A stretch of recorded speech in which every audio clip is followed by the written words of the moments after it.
histoire bu yéeme ci nitu yàlla bii di Thierno Mountaga Daha Tall nekk foofu ca Louga nekk nitu yàlla boo xam ni kilifa yi nekk ci Sénégal ñëpp nangu nañ ko. moom Thierno Mountaga Daha Tall laata muy génn àdduna dafa demoon foofu ca Ndakaaru ngir faju ji. ci loolu avant muy dem Ndakaaru mu dajale njabootam gépp di leen xamal ni su ma demee Ndakaaru suñu borom bu defee li gën mu wuy ji ko. lu seen kilifa gii def Seydou Nourou Tall rakkam jooju na ngeen ci ànd ak moom.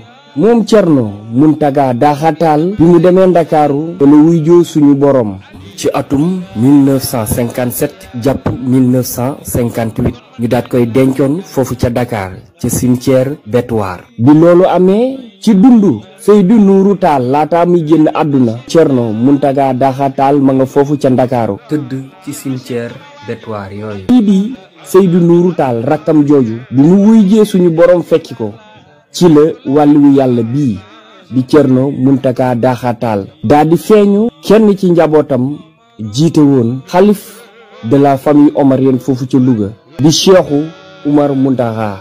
ci loolu bi mu ko feeñoo ci gént feeñuwaat kii di maam Abdou Aziz Dabakh Malick ci la ñu joxe ndigal ngir ñu sulliwaat ko jële ko Dakar yóbbu ko ca Louga. jamono googu kii di Abdou Diouf moom moo nekkoon njiital réew mi.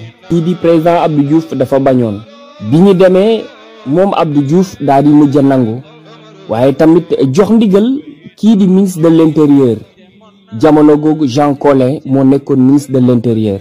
waaye ci 1985 moom Abdou Diouf daal di mujj a nangu bi ñu demee war ko sulli foofu ca Dakar ci cimetière Betuwaar war ko andi Louga moom Abdou Aziz Dabakh Malick ànd ak kii di taawu kër gi jiite woon kër gi Cheikhu Umar Mountakha. moom Cheikh Umar bi ñu demee Ndakaaru kii di ministre de l'intérieur dajale police ak gendarmerie ngir ñu mën a sécuriser mbir moomu. li ñu bëgg mooy buñ ko sullee bu ñu gisee ni corps bi yàqu na ñu suulaat ko ñu daal di armé wu taxaw.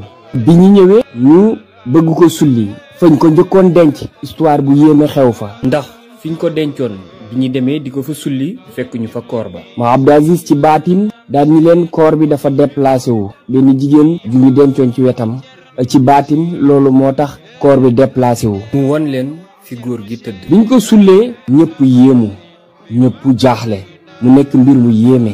policiers yi ak gendarmerie yi nga xam ni teewe woon nañu mbir moomu kii di doomam Cheikh Umar mu ni leen ñëw leen ngeen seede. biñ ko sullee gis nañu kanam gi leer gi mu dégagé gis nañu mbalaanu perkaal bi nga xam ni moom lañ ko sànge woon mu bees tàq waaye li ci gën a yéeme xeetu parfum bi daal di gilli. ñoom homme de tenue ya ñoom ñëpp jaaxle kilifa yi jaaxle. xeer yi nga xamante ni ña nga woon foofu ca bàmmeel ba ñu jël ko def ko seen poche ngir di ci barkeelu.